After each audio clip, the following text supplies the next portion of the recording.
नमस्कार, माली समाचार हिंदी में आपका स्वागत है। मैं दिनेश माली। केरल पीएससी का क्रूर मजाक, 18 साल बाद भेजी नौकरी की चिट्ठी।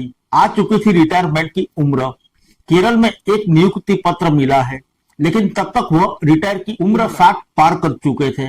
अब पीड़ित उम्मीदवार को जन्म तिथि के दस्तावेज में सुधार करवा कर कम से कम 1 साल की नौकरी पाने के लिए सरकार से मानवीय गुहार लगा रहे हैं। आइए जानते हैं विस्तार से क्या है मामला।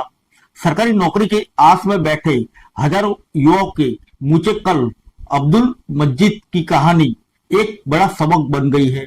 केरल लोक सेवा आयोग यानी पीएससी की लापरवाही का एक हैरान करने वाला मामला सामने आया है। एक उम्मीदवार ने पीएससी की परीक्षा पास की थी और रैंक लिस्ट में जगह भी बनाई थी, लेकिन जब उनके हाथ में नियुक्ति पत्र आया तब उनकी रिटायरमेंट की उम्र भी पार हो चुकी थी। यह मामला मलप्पुर जिले के कलिक्कू के अंतर्गत आने वाले पुच्चीपल्लियल अंजावड़ी के रहने वाले अब्दुल मजीद का है। मजीद ने साल 2005 में part time junior lecture teacher के पद के लिए पीएससी परीक्षा दी थी। उनका नाम रैंक लिस्ट में शामिल भी था, लेकिन भर्ती प्रक्रिया साल दर साल टलती चली गई।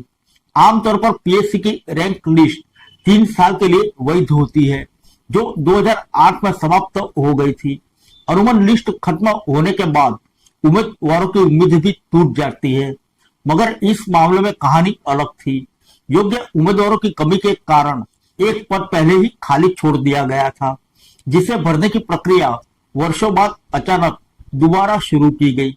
इसका नतीजा यह हुआ कि 26 अप्रैल 2020 को त्रिशूल पीयूसी कार्यालय से अब्दुल मजीद को अचानक एक मेमो मिला।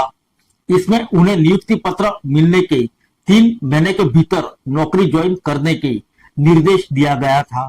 हालांकि जब तक पत्र मजीद के पास पहुंचा तब तक सरकारी दस्तावेजों के अनुसार वह 60 साल की उम्र पार कर चुके थे। मजीद का आरोप है कि यह नियुक्ति साल 2010 में ही हो जानी चाहिए थी, लेकिन इसे 2026 तक लटका कर रखा गया। स्थानीय निवासियों ने भी इस पूरी घटना को प्रशासनिक लापरवाही का एक बड़ा उदाहरण बताया। इस मामले में अब एक नया मोड़ सामने आया है। अब्दुल मजीद के सर्टिफिकेट में उनकी जन्म तिथि 27 मई 1966 दर्ज है, जबकि उनका कहना है कि उनकी वास्तविक जन्म तिथि 27 मई 1967 है।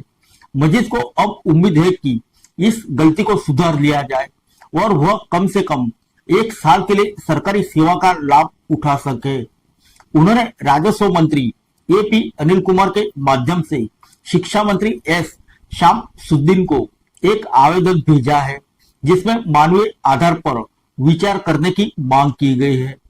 अब्दुल मजीद इससे पहले वांडूर के एक महिला इस्लामिक कॉलेज में अरबी शिक्षक के रूप में काम कर चुके हैं। उनका नाम पीएससी की एक अन्य रैंक लिस्ट में भी आया था, लेकिन संरक्षित शिक्षकों को प्राथमिकता दिए जाने के कारण तब भी उनकी नियुक्ति नहीं हो सकी थी। जिन सरकारी नौकरियों के लिए उन्होंने अपनी जिंदगी का एक बड़ा हिस्सा इंतजार में गुजारा है, वह नौकरी आखिरकार आई तो सही, लेकिन अपने साथ केवल मायूसी लेकर आई। फिर मिलेंगे अगले बुलेटिन में अन्य किसी खबर के साथ। तब तक के लिए इजाजत दीजिए।